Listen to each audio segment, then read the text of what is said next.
Ciao chitarristi, come suona la Squier più costosa sul mercato? Così.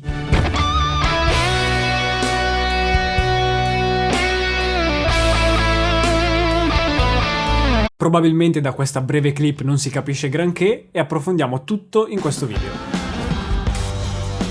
Il motivo per cui lo faccio è semplicissimo. Sul canale avete già visto alcune chitarre di Squier, sia Stratocaster che Telecaster, e tutto sommato per il prezzo che hanno sono sempre state ottime. Anzi, diciamo che all'interno di quella fascia di prezzo si collocano tra le più comprabili per il chitarrista non solo principiante. Quindi cosa avevano di male queste chitarre? Niente. Cosa ha di male la chitarra di oggi? Insomma, da buon chitarrista appassionato di chitarre che vuole più chitarre perché le chitarre non sono mai abbastanza chitarre, navigo sempre per internet alla ricerca di novità, occasioni, discussioni di chitarristi per vedere quali sono le chitarre più discusse, quelle più odiate, quelle più amate. Puntualmente ogni giorno della mia vita mi imbatto nei chitarristi che le Squier suonano come le Fender Custom Shop. E poi invece ci sono quelli opposti che insultano le chitarre di Squier. Non esiste mai la via di mezzo che dice raga, sono chitarre buone, costano poco, prendetele e suonatele. In una delle mie escursioni alla ricerca di novità sul sito di Musical Store 2005, che ringrazio che mi mandano tutta questa roba bellissima, ho trovato lei, la Squier Stratocaster 40° anniversario. La guardo e dico wow, bella. Per quanto sia una Strato, è bella. Mi piace l'estetica in generale un po' particolare e poi però l'occhio cade sul prezzo. Quasi 550 euro. Una chitarra Squier.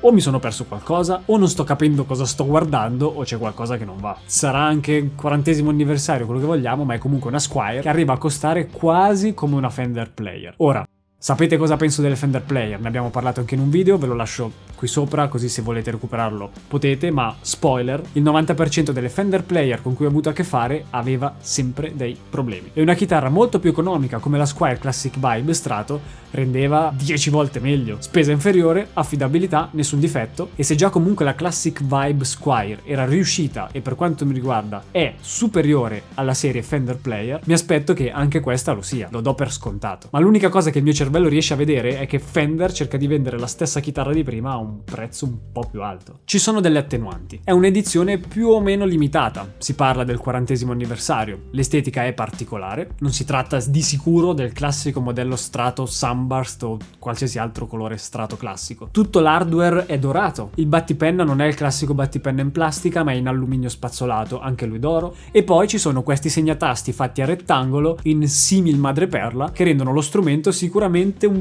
pochino più elegante. Infatti proprio Squier dice testuali parole: la Squier 40° Stratocaster Gold Edition è una versione speciale ed elegante. In questo obiettivo riuscito. Peccato ci sia tutto il resto. Andando avanti, la voce pick up sulla scheda tecnica attira la mia attenzione. Se volete farvi attirare anche voi l'attenzione così, c'è il link qui sotto in descrizione, cliccate, guardate la scheda tecnica e potete guardarla con me. Infatti a quella voce c'è scritto Fender Design Pickup. Ad un occhio distratto questa cosa dei pick up Fender potrebbe abbagliare, ma io non ci casco. Infatti basta controllare la scheda tecnica della Squier Classic Vibe che è passata qui sul canale un po' di tempo fa e scopriamo che le caratteristiche sono esattamente le stesse, con le dovute differenze ovviamente. La differenza più grande infatti la troviamo sul legno del corpo. È gnato per la 40° anniversario e pino per la Classic Vibe. Per chi non lo sapesse, il gnato viene anche chiamato mogano dell'est, mogano orientale, sia per caratteristiche estetiche più o meno, ma anche sonore, solo a un budget un po' più basso del mogano. Il mogano sappiamo tutti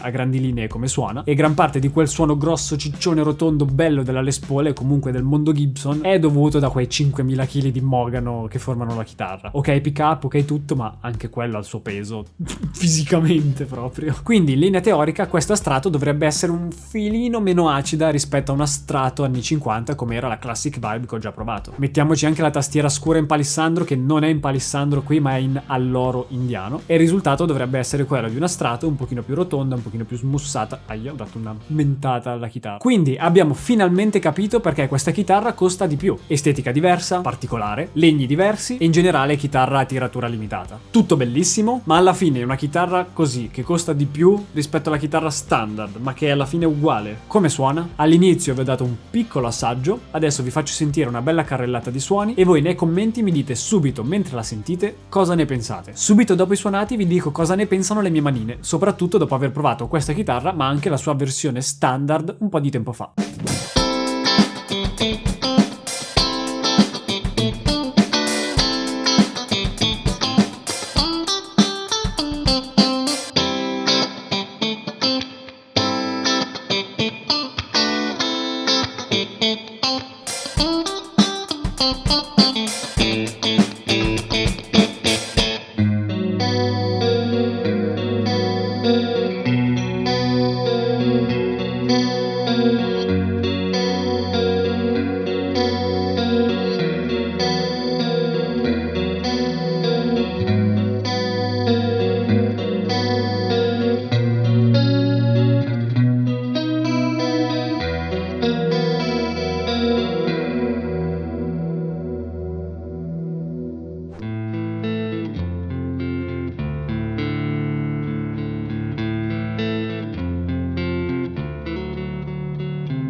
Quindi come suona questa chitarra? Risposta: bene. Esattamente come suonavano bene anche le chitarre Classic Vibe che abbiamo già provato qui sul canale. Però c'è una piccola differenza. Quelle chitarre suonavano bene per il prezzo che era basso. Questa suona ugualmente bene per un prezzo più alto, quindi che senso ha? Cambia leggermente il timbro, ma non da dire è meglio o è peggio. È solo un pochino diverso. In questo caso è leggermente più chiusa, scura, un pochino più rotonda come suono rispetto alla Classic Vibe 50 che ho provato io. Se si vuole una strato normalissima, Classic Vibe tutta la vita. A meno che non si cerchi qualcosa di un pochino diverso per collezionismo. Però io qui il naso un po' mi si piega. Cioè, Fender sta cercando di rendere esclusiva una cosa che nasce per essere di tutti, la chitarra economica. No. Voi, alla luce di tutte queste informazioni, fatemi sapere qui sotto nei commenti cosa ne pensate, se vorreste una chitarra così oppure se non la vorreste. Mi raccomando, lasciate un bel like al video qui sotto, più sono, meglio è, come i soldi che Fender chiede per le Squier.